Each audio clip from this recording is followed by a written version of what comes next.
SBC Media. Welcome to the iGaming Daily podcast, analysing the news from the betting and gaming industry all over the globe, supported by Optimove, the #1 CRM marketing solution for the iGaming market. Traditional convention says that during tough economic times, businesses tighten their belts and become more risk-averse. But where did traditional convention get anyone? Boyle Sports has been instilled with a new lease of life in recent months as the operator announced its intentions to pump £100 million into its UK and Ireland operations over the course of the next 3 years. A staple of the high street, Boyle Sports is doubling down on its retail portfolio and is investing strongly into marketing, with a brand new partnership with West Ham United also kicking off this summer. But with tax rises looming and more stringent regulations on both sides of the Irish Sea, how do operators approach such choppy waters? Welcome back to iGaming Daily's Road to Lisbon series as we rapidly approach SBC Summit between September the 16th to the 18th. iGaming Daily is supported by Optimove, the creator of positionless marketing and the #1 player engagement platform.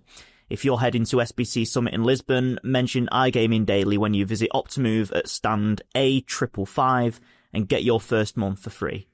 I'm Charlie Horner, and today I'm delighted to be joined by Boyle Sports CEO Vlad Kaltenieks. Vlad, thanks very much for joining us. It's great to have you on the show. How are you doing today? Hi, Charlie. Delighted to be here. Thank you for having me.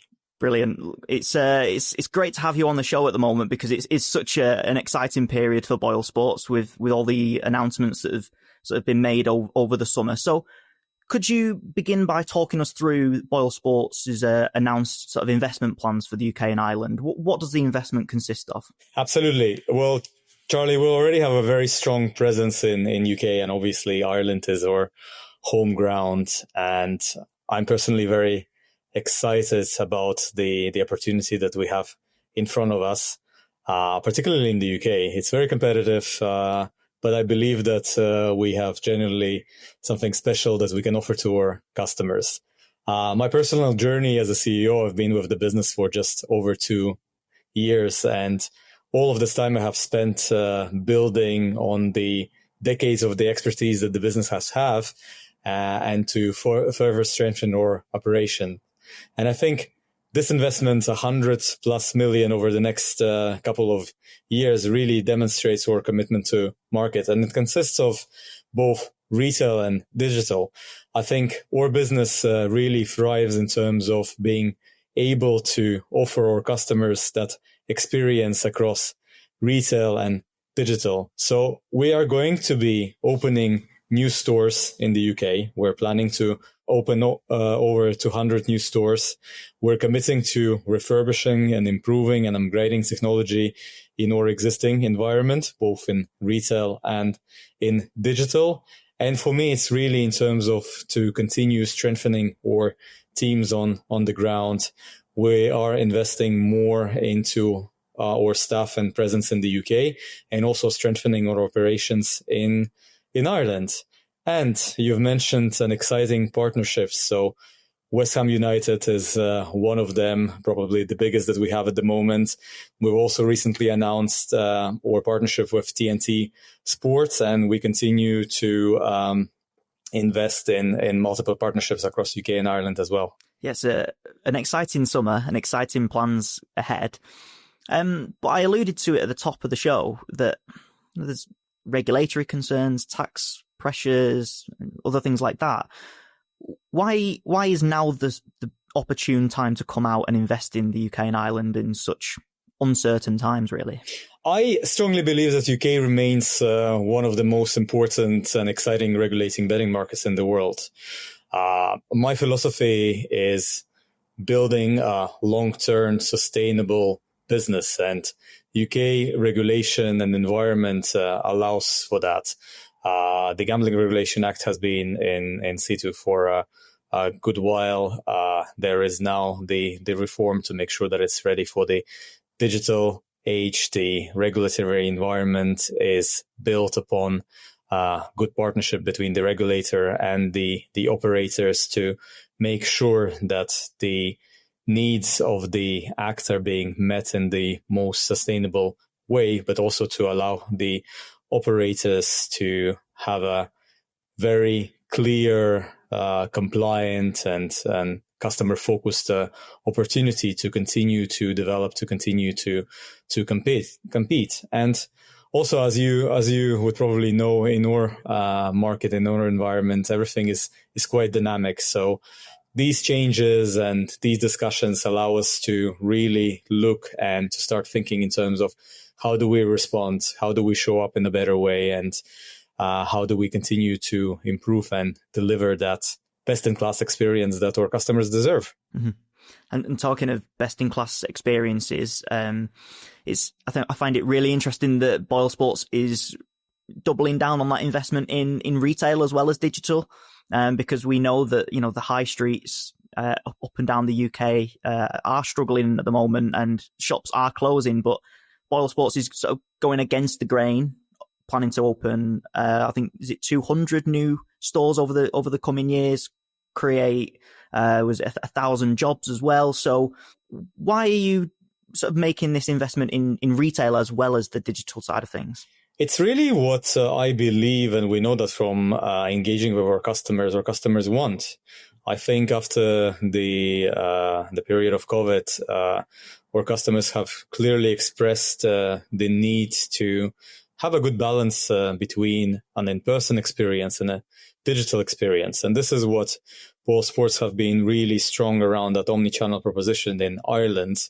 And I genuinely believe that we can, and we are taking that forward in the UK to give our customers choice and the convenience. And I think for many customers, it's the brand, it's not just the ads that you see, not just the banners that you see in the sponsorships, but it's a fantastic opportunity to see something real on a high street. And there's also a very strong sustainable element there, because I think making sure that the customers have a safe environment to come in on a high street and to be in that environment to place a bet or to enjoy watching the races. I think it's important to give that opportunity and the options, and to continue to provide that. Brilliant. And I'm sort of interested in the ingredients that make the retail experience so great for customers, because we talk a lot about the digital side of things and how to make these brilliant digital experiences, but I think maybe as an industry we have less emphasis on creating a great retail experience. So how does Boyle Sports build this brilliant retail experience that you're aiming to achieve? I think it's attention to detail, really, and it's making sure that we're putting ourselves in the customer's shoes. Like, we clearly understand what's in it for the customer, and customer wants to have a good experience, a modern environment, a clean environment where they can quickly pop in, place a bet, and perhaps go on their journey. Or if they want to stay and watch the races, it's comfortable for them to do that. So we provide amenities such as tea and coffee, and maybe things like some other retailers are not doing, like the toilet facilities. But for me, it's really in terms of unifying that experience and making sure that our brand is clearly speaking and delivering on that experience through when the customers want to engage with our staff over the counter, and our staff is well trained, and they can show our customers around, and they can do what they really need to do. Or if they wanted to experience the machines, for example, the SSBTs, yes, they are able to do that, and they can find the staff that are knowledgeable and that can help them to do and to take them in terms of that journey. Or even going into the digital space there as well. A lot of our customers, they like to pop into the store, but then continue and carry on in the digital. So I think it's just great combination in terms of giving customers the offering and the choice and the opportunity to do what they really feel like doing there. And another big piece of news, and we've referenced it there, is the multi-year agreement with West Ham United, which will obviously include the front of shirt sponsorship for this season before the Premier League ban comes into place.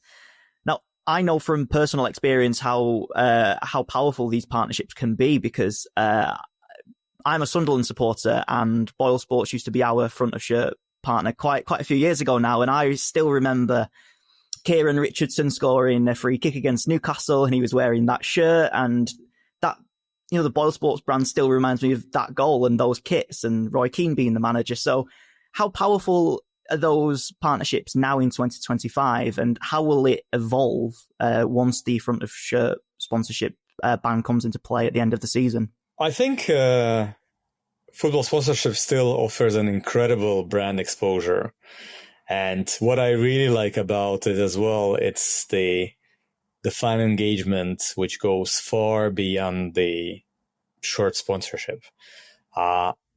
Since it's the last year of front of shirt sponsorship, we really wanted to make sure that we can amplify and highlight the Boyle Sports brands. And we just underwent the rebrand, and we truly believe that we have something special and exciting and different to offer our customers. And we wanted to make sure that we can reach to as many customers or potential customers as we can. And West Ham and the team there and their energy felt just like a really nice and natural fit for us. And yes, our partnership is really in terms of like building on that long-term community engagement and looking at a story that we can share and say. And I think we need to see what the next years bring, but I think there's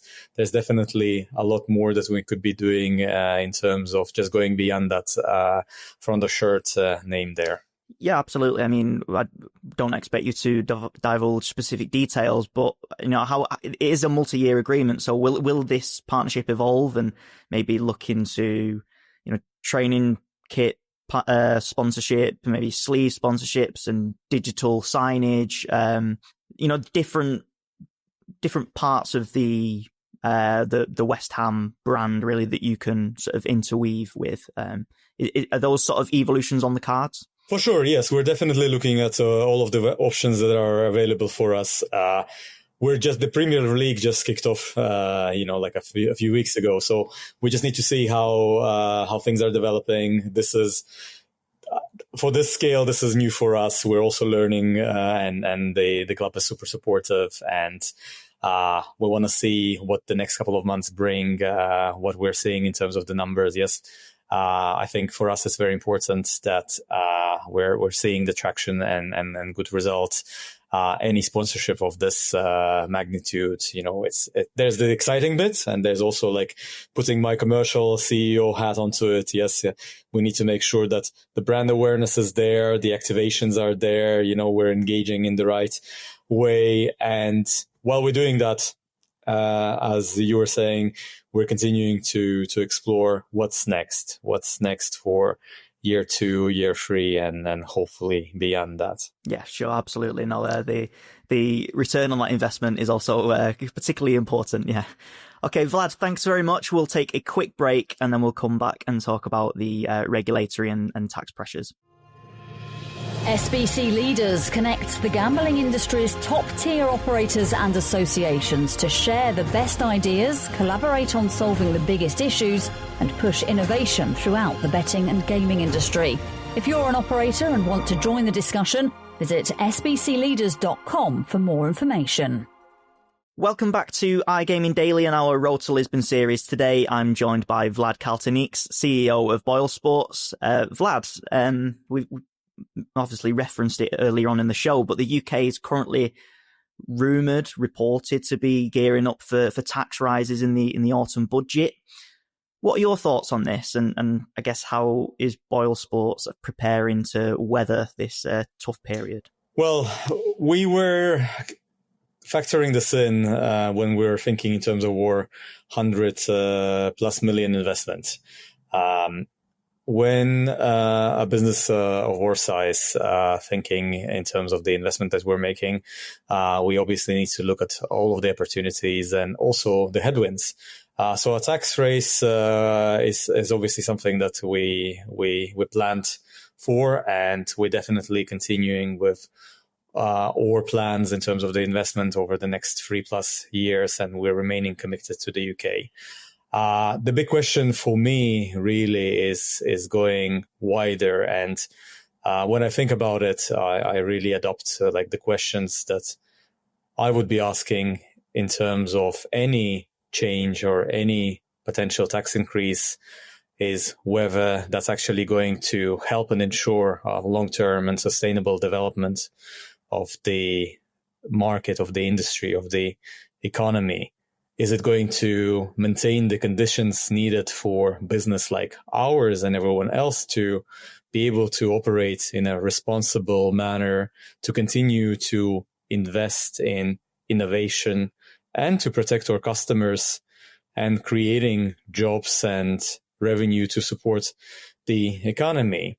So I think as with all the policymakers, they're looking at the wider perspective. And I just want to make sure that those conversations are being had, that with any tax hike, we are not achieving any unintended consequences, whether that's actually weakening the attractiveness of the UK market, limiting further future investment that could be done, or sort of like maintaining that sustainable, healthy ecosystems where operators and the bettors alike can continue to thrive and work together. But also that's unintended consequence in terms of pushing more customers into black markets. So I think it's a big question that needs a thorough consideration and a thorough action at the back of that. Mm-hmm. And it's not really just in the UK where we're seeing, regulatory pressures and mooted tax hikes. It seems to be the case across Europe that regulators and lawmakers are looking towards gambling as a way of raising more cash for the public coffers. So how can the industry best prepare itself for what appears to be a brutal winter? Yeah, I mean, we hopefully had some lessons that we can learn from, as you mentioned, the European market. I'm just going to mention one, Netherlands, for example. Yes, but even in the UK with some of the planned reforms, there's quite a lot of lessons there. My personal view is that we need to continue our proactive engagement with the regulators and the government. It shouldn't be reactive. And the way to do that is really to be able to bring forward facts, share evidence, really in terms of what the industry is doing around the whole space of player protection. What is the contribution of the industry to wider economy, and what is the impact of the moves and the implications that such things as a tax rate or over-regulation can lead to. I think we have a great opportunity to continue to strike a really good balance that allows for businesses like ours, as I said, to continue to invest and going with such a bold moves of investment over 100 million and creating thousands of jobs. But right now, I think we need to be focusing on that economy, on these conversations, and making sure that we are sustainably maintaining what we have today and looking to create more opportunities for the investments like ours as well. Yeah, indeed. And you said there that you're looking to monitor the implications of these kind of changes and then make decisions based on that. There has been regulatory changes in both the UK and your home market of Ireland in recent years.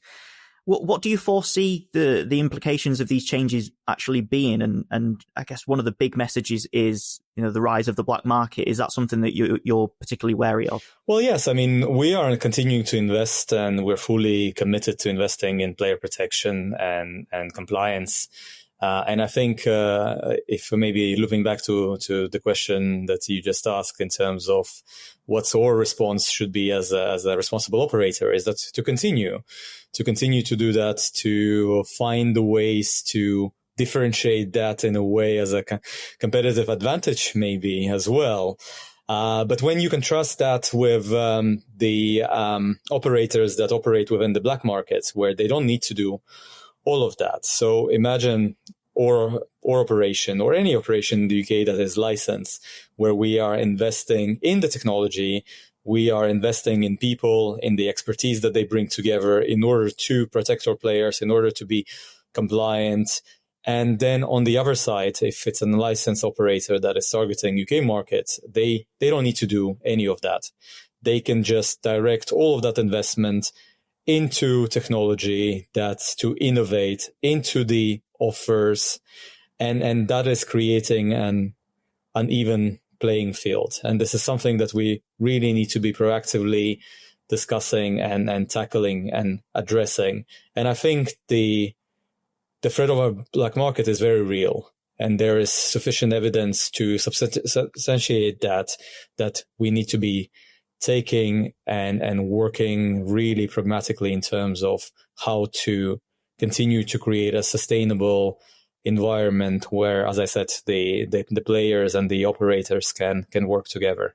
Yeah, you're right, Vlad. The black market is an ever increasing threat, and I think it's important that we make, as an industry, we make people aware of that, and also that we, praise the good things that the regulated industry do on the player protection front and other things like that. But are there any other messages that we can take to stakeholders like the media, lawmakers, policymakers, regulators in terms of, battling those increased regulatory pressures, increased tax rates? Because it does sometimes feel like the black market line is used 90%, if not more than 90% of the time. Absolutely. I think the threat is real, and we just need to put it into the real stories. We need to be talking about the unsafe offshore operators and the impact that is having. We need to be bringing data. We need to be bringing the real situations into that. We need to be talking in terms of the lack of safeguards that delivers, and the consumer harm, because people that are going into the black markets, they are not protected. We are unable to make sure that all of the player safety tools and protections are afforded to them.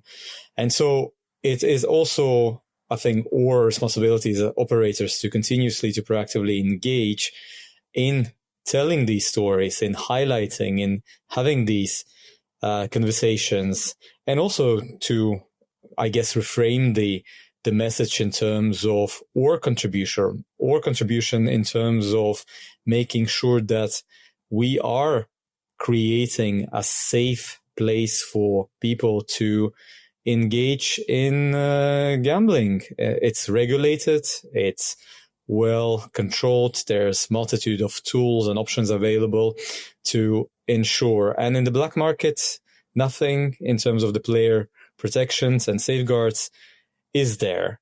And also talk about our contribution to the economy, or contribution to wider sort of like communities and what we're doing in that space. So I think there's more work that we can do, and there's definitely something that we at Boyle Sports also are putting forward.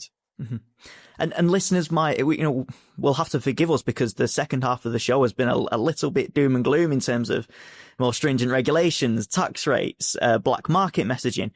But we shouldn't forget that we're talking about a positive story here. We're talking about £100 million+ investment into the UK and Irish market. So let's not forget that this is positive. So Vlad, could you just close us out with some more positive messaging for our audience? What can we look forward to as an industry? Absolutely. I mean, I love our industry. I think it's one of the, if not the most dynamic and rewarding industry to work in. We have so many multitudes and different shapes to it. And it's just, if talking just maybe from sportsbook and casino perspective, like it's just so exciting. And there's so much more we could be doing in order to offer our customers an exciting and rewarding experience. And it's a great mode of entertainment as well. So I think for me, it's that we should continue to harness the passion and the energy that we have, and continue building a positive trajectory for ourselves and our customers, and moving towards positive outcomes.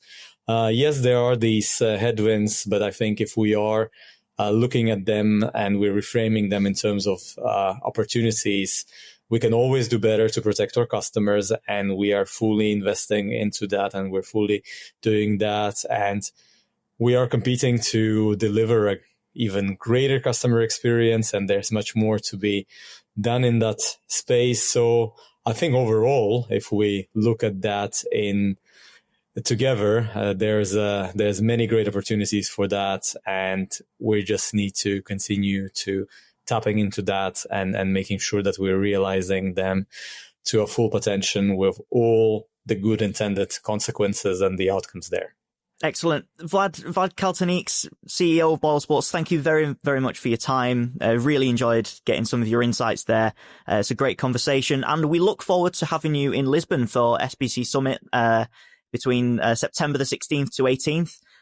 We'll put details of the panel that you're appearing on in the show notes, and we'll see you again tomorrow for another episode of iGaming Daily. Thank you for listening to today's iGaming Daily podcast, supported by Optimove, the #1 CRM marketing solution for the iGaming market. If you want to find out more about some of the subjects raised today, feel free to explore any of the sites in the SBC News network, or check out the latest edition of the SBC Leaders magazine. Happy reading.